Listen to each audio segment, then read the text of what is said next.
சேலம் மாவட்டம் வாழப்பாடி அருகே இன்று அதிகாலை தனியார் சொகுசு ஆம்னி பஸ் வேன் மீது மோதியதில் வேன் டிரைவர் உள்பட 7 பேர் படுகாயம்.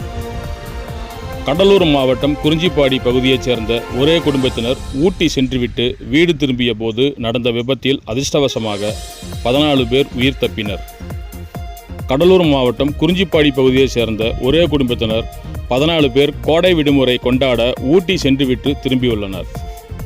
சேலம் மாவட்டம் வாழப்பாடி அருகே சேலம் சென்னை தேசிய நெடுஞ்சாலை வாழப்பாடி புறவழிச்சாலையில் வேன் சென்றபோது முன்னால் சென்று கொண்டிருந்த லாரி இடதுபுறம் திரும்புவதாக வேகத்தை குறைத்த நேரத்தில் வேன் டிரைவரும் வேகத்தை குறைத்துள்ளார். அப்போது பின்னால் வந்த கோயம்புத்தூரிலிருந்து சென்னை நோக்கி சென்ற தனியார் சொகுசு ஆம்னி பஸ் எதிர்பாராத விதமாக கண் இமைக்கும் நேரத்தில் வேன் மீது மோதியது.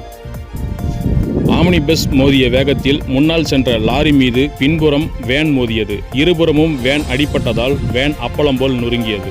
இந்த விபத்தில் வேன் டிரைவர் அன்பழகன் கால் முறிவு ஏற்பட்டது. வாஞ்சிநாதன், ராஜா உள்ளிட்ட 7 பேர் லேசான காயத்துடன் உயிர் தப்பினர். வேனில் பயணம் செய்த கை குழந்தைகள் உள்பட அதிர்ஷ்டவசமாக 14 பேர் உயிர் தப்பினர். தகவல் அறிந்த வாழப்பாடி போலீசார் காயமடைந்தவர்கள் மீட்டு சேலம் அரசு மருத்துவமனைக்கு சிகிச்சைக்காக அனுப்பி வைத்தனர்.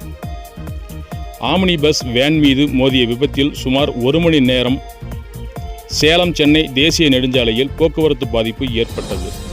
வேன் டிரைவர் உள்பட 7 பேர் காயம் அடைந்தது. அதிர்ஷ்டவசமாக 14 பேர் உயிர் தப்பிய சம்பவம் பரபரப்பை ஏற்படுத்தியுள்ளது.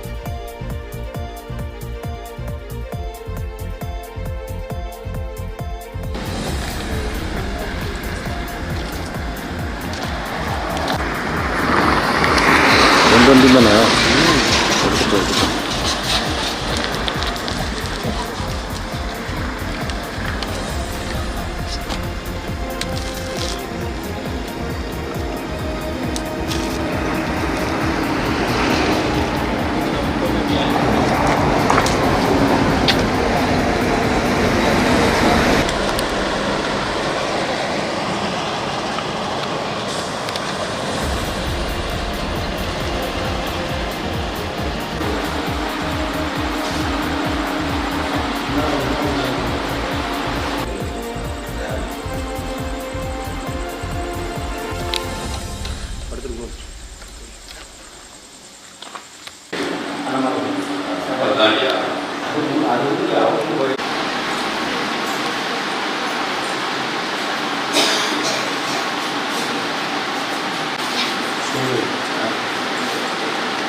옆에